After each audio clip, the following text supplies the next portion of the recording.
It's an honor to speak with you. Thank you very much. I don't know what happened just now, but yeah, here we are. Cool. Well, here we are. Yeah, Flash is fast. Flash is cool. Sometimes, I pre Most of the time, I would. and sometimes, when I'm tired, I'm a little slow, but I could be. Well, I that's obviously a quote from the song Rapture by Blondie that you did on The Masked Singer. I appreciated the song choice very much. Thank you. Thank you. So I want to get into the whole story of that because obviously it was meaningful for you to perform on the New York theme night of the show, being from the Bronx. Yeah. And then I don't know if you had a choice in that matter or if that I did. Oh, good. So they gave you all the themes and you said no to ABBA and yes to New York.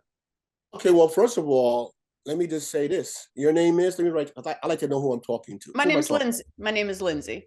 Lindsay. So listen, Lindsay, can I go back to how this even happened? Absolutely. My family and my friends watch this show all the time. Me, because of hip hop being 50, I don't get a chance to watch TV. I run around here and there doing lectures and talks and performances until I'm exhausted. I come in the house, I go home, I go to bed. I'm tired. So, well, my family had been telling me about this for quite some time. And then ironically, a couple of weeks later, we get an email in the office. We want Grandmaster Flash to be on the show. So, Lindsay, there's two sides of me.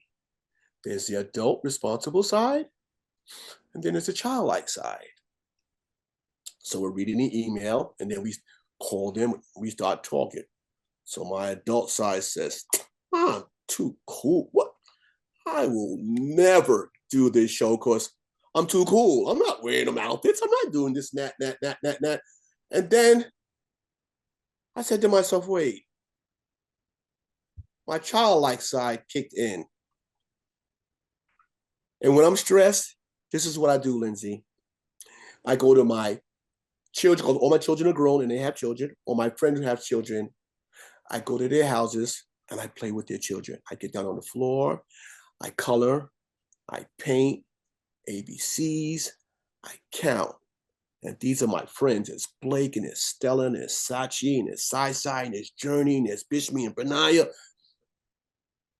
I'm childlike on the floor. So my childlike said, we need to do this show. I'm glad you listened. And the process begins. Hey, we want to show you the outfits, 4 outfits, and there was a couple of animals. And he says, but we would really like for you to do polar bear. I'm looking at his polar bear. I'm like, my adult is kicking in, Lindsay. Like, I said, it ain't cool enough. They says, we'll get back to you.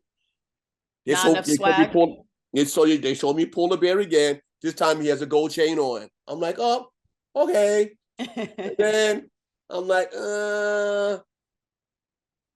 we'll get back to you. Polar bear has a gold chain on and the hat backwards. I'm like, okay, it's getting better. And then polar bear has the shades. I'm like, okay, let's do it. I signed a deal. I go over to LA. We drive on set, Lindsay, and I'm getting ready to get out the truck to go to my trailer. And 2 people on each side of the trailer say, no, don't get out. I'm like, what do you mean don't get out? Take off your hat, take off your stuff. You're gonna wear this. So they hand me this Darth Vader football helmet type thing that covers my face. And they give me this oversized t-shirt and they give me gloves. Wow. For both of us. So I'm looking at Rip. Rip's looking at me. So now we get out the truck and then walking us over to our trailer. We go inside the trailer. They said, you can take it off now. It says, I'm right downstairs below the trailer. If you're hungry, there's food there. There's this, there's that, that. I'm like, okay, cool. Hour and 2 go by. Lindsay, I say, I'm hungry. I'm getting ready to head for the door. No, you can't do that. I got to put the hat back on. Yeah, the whole don't talk to me thing. Oh, don't talk to anybody. You can't tell anybody anything. My childlike was probably the reason how I was able to even do this, the fitting of the suit, the rehearsals, the vocal coaching, the whole thing, because we as adults sometimes, and even me, we forget to be a kid. Well, I'm glad you listened to your childlike side, but you know, one of the questions I really want to ask you is, I was excited that you were on. I would have been excited regardless of you being on the show, but I was very excited that you had this really great full circle career movement with the song choice you got to. I'm a big Blondie fan anyway, but for you to do Blondie and to do Rapture is so historically significant. You know, you're talking about the 50 years of hip hop. You know I'd love to hear the story about how you came to be mentioned in that song, because it's a great story about the history of rap and hip hop that song incorporated you. Okay, so on my come up, this is before I became famous. On my come up, it was a good friend of mine that used to come to all my parties. Big fan. He was one of the guys that could get in free anytime. His name was Fab Five Freddy. So Fab Five Freddy says to me, "Yo, Flash, I got some good friends downtown I want to bring up, you know, from Soho, bring them to the party. This is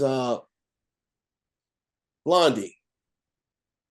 Yo, Lindsay, I'm looking at this guy like, whatever." He's like, "Yeah, these are my friends, man, like the bass player's her husband, and you know, and okay, whatever." A couple of weeks go by, and mind you, the audience that I have primarily is Black and Latino, but there was this blonde-haired person that came to Webster, PAL, 183rd Street and Webster Avenue. She came, and then Freddie tells me that she says she watched me on the turntables, the way I orchestrated them, and that she was going to write a song about me. I'm looking at Freddie like, and mind you, she had all these huge songs out. Like, we're talking super monster, powerful pop star. She's going to write about a DJ on the come up. Okay. Did you meet her that night? Didn't she? No, I seen her and we just talked for a few seconds. Then she was whisked out. Okay. So Freddie told me all the things, you know. He says, Chris Stein and her are going to do this song. And I got to tell you, Lindsay, 6 months later, our album on the label that we were on wasn't done yet. So people were coming to me like, "There's this song on the radio, it's everywhere, and it's talking about how quick you are on the turntables." I'm like, could this possibly be what Freddie was talking about? I go purchase the record, I played, and I go, whoa. She kept her word. And that, like I told you, our audience was primarily Black and Latino. That skyrocketed me to whites and people from different countries, and the work got better. People were booking me more. That song took me to where my thinking was. And when I say my thinking, I grew up listening to pop, rock, jazz, blues, funk, disco, R&B, alternative, Latin, Caribbean, white bands, black bands, foreign bands, American bands. This is what played on my stereo in my house. So, you know, this song gave me a chance because I really wanted to show this thing to all races of people, all creeds, all colors, all genres. But how do I do that? She gave me that door to go in. So it helped me quite a bit. And her and I became like the best of friends for a long time. There's pictures out there with me and her when we were younger and the whole thing. It's a pretty cool thing. Cool thing. Very cool, because that song, if I'm not mistaken, was the first song with rapping in it to be a Billboard hit, a #1 hit. I mean, there were, you know, other songs. Was it? I'm not sure. Is it? Pretty sure. Probably right. Definitely was the first song with rapping in it to be on MTV. And this was a time that I'm sure you remember all too well, where there were people who were like, rap isn't music, hip hop isn't music. You know, it was still, like you said, like it was so early on. People didn't think it, people thought it was a fad back then. Journalists were saying this thing is going to be like a ship passing in the night. I heard this, I see this in so many magazines. How wrong were they? Here Very we are. wrong. Hip hop is the nucleus to everything. I don't care if it's a beverage or if it's fashion or it's electronic products. Every corporation uses our slang terms, uses our way of life. They pitch to us to buy their stuff, and to be one of the inventors of this. It's speechless. I'm humbled. Because when you're an inventor of something, Lindsay, you could put it out there after your life's work, and the world would say, I don't like this. That could have happened. This thing could have missed. But they said, how's he doing that? Just that little crack of daylight in the 70s. How's he doing that? Let's look under the table. Mom's record don't sound like that. How's he elongating the drum break? That later became the better music for the hip hopper to speak on. And here we are 50 years later. It's humbling. It's absolutely humbling. It's literally the most popular music genre in the world, in the US for sure. I mean, the statistics, Spotify statistics prove that, Yeah. What did you think of the Grammys salute to hip hop, the 50 years? Listen, when you think people don't remember you, or when you think you don't matter, and I had those days, going to the Grammys and talking to people like Nelly, LL Cool J, Busta Rhymes, Rakim, The Lox, Run DMC, Jazzy Jeff, Ice-T, and each one of them at one time in the 2 days I was there saying, thank you for doing what you did. Because if it wasn't for me elongating the bed, for them to have a bed of music to speak on, we didn't have internet, no computers, no apps, no nothing. So I had to figure out a system where I could take that one particular area and seamlessly cut and paste it. That was the bed that they would speak on. Now it's called sampling. These people were like, Nelly was like, thank you for doing what you did. LL's like, I love you. Busta's like, yo, you the man. Run DMC and say, wow, I'm speechless. I'm sitting next to you. It's mind-blowing. It is absolutely mind-blowing, Lindsay. I can't tell you. I can't say it any other way. Isn't the Adventures of Grandmaster Flash on the Wheel of Steel, which has Blondie Rapture as one of the things, isn't that like the first time turntabling, or maybe I'm not using the right word, but your turntable skills were on a recording? Yeah. That's pretty amazing. I mean, like all these things that we were doing as children, because you got to realize we was doing this as recreation in the 70s. I would go to the supermarkets and get 3 or 4 shopping carts, and me and my boys would put the crates of records in the shopping cart and put the makeshift sound system and go to the nearest park. And when we would get to the nearest park, Lindsay, we would wonder how we would be able to plug this system in. And with my knowledge of electricity, I looked at the lampposts and I broke open the door and I wired the extension cord in the lamppost and ran the cord into the park, plugged everything up. Oh my God. I can go on and on and on. And I'm just saying to myself, like, people, they call me legend, and it scares me because a lot of times when you are the builder of something, either you pass away or you go into obscurity. People don't see you anymore. So every day I wake up, I am truly blessed that what I've done, what Kool Herc has done, what Africa Bambaataa, what the 3 of us has done touches the planet. This whole thing could have missed. Oh, I don't know what I would be doing. I probably would have been a computer engineer. Yeah, I was about to say, you'd be in the electronics in some way. Yeah, some degree like that. You'd be running Apple or something. Yeah. Weren't you supposed to be in the Rapture video, but something happened? Basquiat took your place. The record company that I was with was like, we're not letting Flash be in the video. That was a real dark moment for me. And that's when Basquiat took my place. That was supposed to be my moment. That was very threatening to the label that I was on at the time. So they said, nope. Told Chrysalis Records, nope, can't do this. Oh, I was so mad. I was so mad. But yeah, that's the story behind that. Especially because back then, you know, it would be a few more years before MTV would start playing actual hip hop videos. I think Run DMC might have been the first one.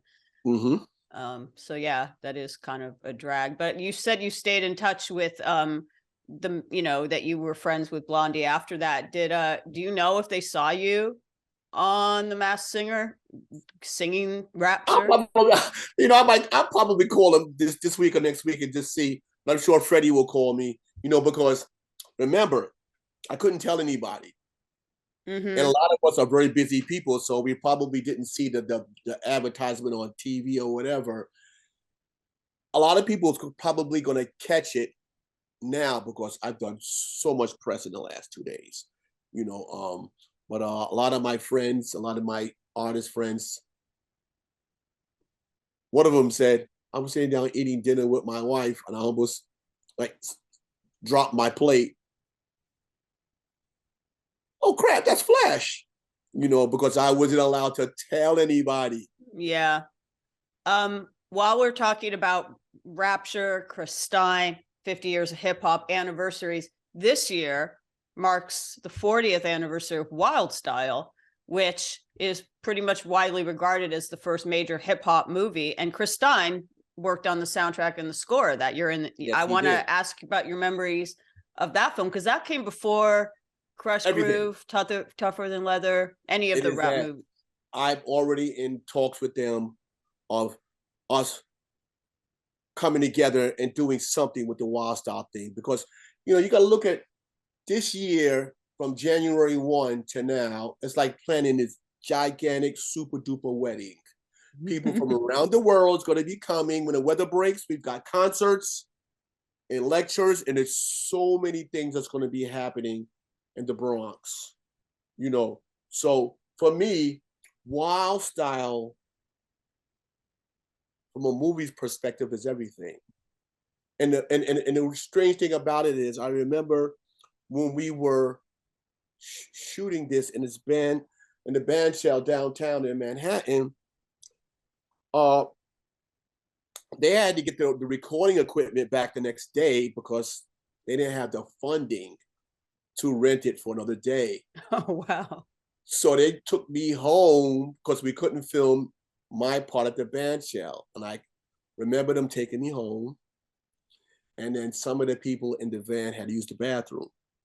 So they came upstairs to my apartment. And one of the producers said, hey, can we shoot that DJ scene right there? I said, right where? He says, right there. On your counter in the kitchen. I'm like, well, I guess so. So they ran downstairs, got the equipment, set it all up. Flat Five Freddie sat on the couch on the other side of the counter. And he was kind of like rocking with me. And I did my DJ thing.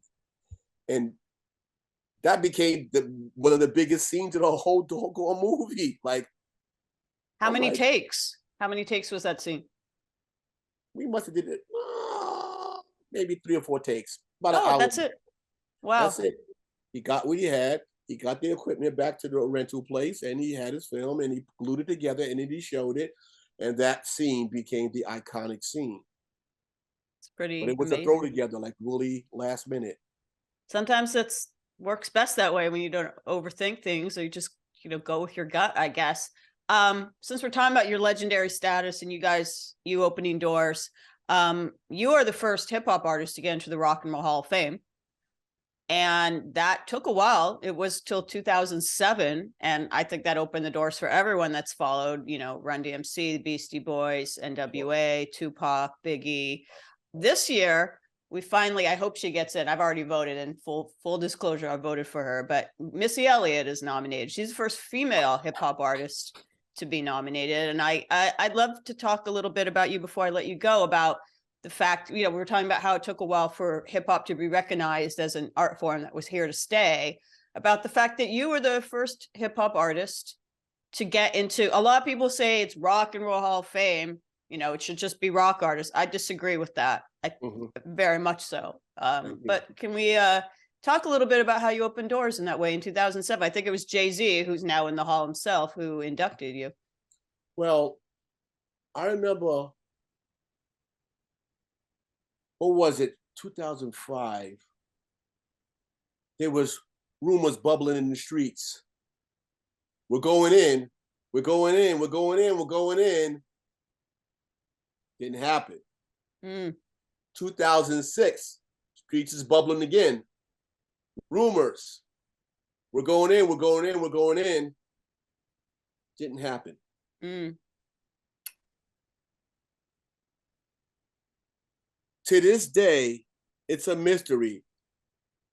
Everybody had my cell phone number, but my private landline number in my house when I was living in Long Island, very few people had that.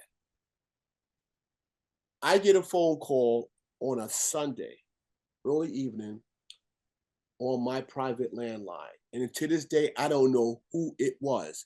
He says to me, I pick up the phone, Lindsay. He says, I'm on the board. And he says, tomorrow, your name is going to be on every news feed on planet Earth.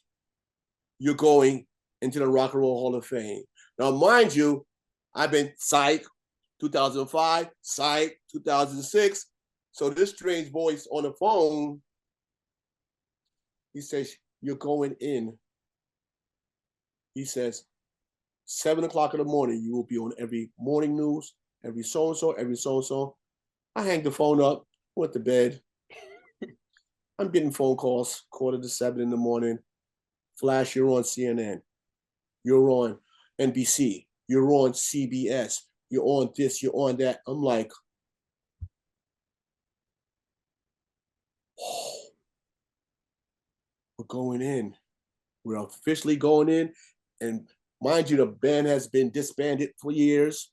So they had to go find everybody. And he says, we're going to make you very comfortable. And they put us in a Waldorf Astoria for 3 days. Nice. For us to get acclimated, get familiar with each other again, because we would, after we got the award, we would have to perform. So I remember that day it happened, Lindsay. I'm down before I have to go up the steps and go onto the stage. I'm sitting there and they're getting ready to announce us on. And there's this guy walking in. He stands next to me and he says, what's up, Flash? I'm like, what you doing? He says, I'm writing something. He's writing on a BlackBerry. Remember BlackBerry phones? He's writing on it. He says, I'm writing the speech. I says, so what you doing here, Jay? He says, oh, I'm inducting you in. Oh, you didn't know? No! Oh. And after the fact, they said they were chasing Jay-Z for 2 days prior to say, we need you to do this. And he was a very busy man, but he figured out how to move his appointments around or whatever. And when he stood next to me, he says, yo, man, I'm getting ready to go do this. He says, give me a minute. Hey, Jay-Z. Jay-Z goes up, says that iconic speech from his BlackBerry. I'm looking at the staff of Rock and Roll Hall of Fame. I'm like, how did you pull that off? Wow. It's pretty big. It was pretty big. And I always looked at the Rock and Roll Hall of Fame as a place that would never accept us, I need to be honest. Because it was that kind of place. It was pop, Rock and Roll Hall of Fame. And, I didn't think that building would even accept us or, our community. But I was wrong. It was pretty cool. I'm glad you're wrong. And you got in the same year as Van Halen and Patti Smith. So, my goodness. It was what a lineup. Super duper incredible line up. Yeah, it's pretty cool. Pretty cool. As are you. Flash is fast. Flash is cool. Really enjoyed speaking Is this with your you. house? I like your color. That's and This your is hair. my house. Yeah, And it's this all. you got it all red, pink, and the whole thing is like your feng shui is off the chain. Pretty cool. Well, thank you so much. So is yours. I really enjoyed speaking with you. Congratulations on everything. I'm looking forward to all the stuff that you're going to be doing to celebrating 50 years of hip hop. Before I let you go, is there anything you could say that you got planned for that? That's like you can announce. I'm doing a block party in a place that I hadn't been in 25 years. I'm going back there. I'm talking to them, negotiating with the Parks Department now. Nice. To go there, back to my own neighborhood. But it's not going to be a little tiny block party. It's going to be full production.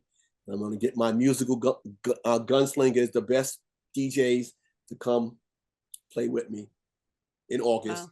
Can't tell you the date yet. It's a secret. All right. I'm gonna block off the entire month of August to be free. It is. It's gonna be great. Open-ended ticket to the Bronx. I'm looking forward to that and looking forward to everything you do next. It was great to speak with you. Thank you. Thank you so much. Have a great day. Okay, bye-bye.